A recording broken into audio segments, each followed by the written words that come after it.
Pigpapasalamat kan opisina kan DepEd Schools Division Office Albay. Ang pig-turnover sa indang television set sa Sinelectric Funds kan ako Bicol Party List kasubagong aga. Sigun kay SDO Albay Senior Education Program Specialist Maria Eloisa Arellano, dakulang bagay ng gadan makagamitan na inisa sa indang mga paratukdo urog na sa indang mga estudyante.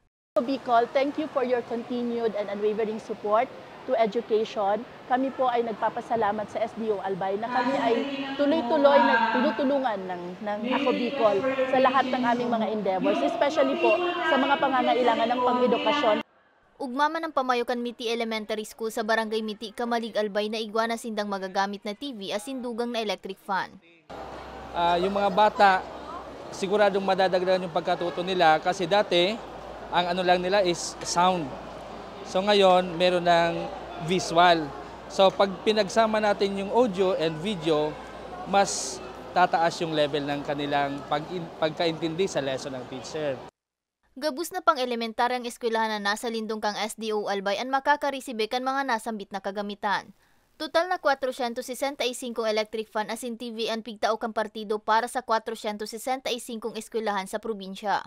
Kasubagong aga kang gibunan distribusyon na pigkondusir sa Marshall O. Ranyola Memorial School sa Ginubatan, Albay. Obheto kang partido na pigpapanginota ni Congressman asin House Committee on Appropriations Chairman Elizalde Co na mas maging komportable ang kamugtakan kan mga paratukdo, urog na kan mga estudyante ngunya na kralasihan.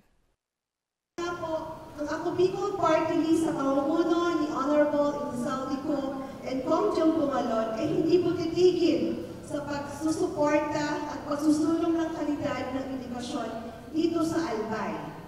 Matagal na po nating layunin na maiangat ang antas ng edukasyon sa ating rehiyon.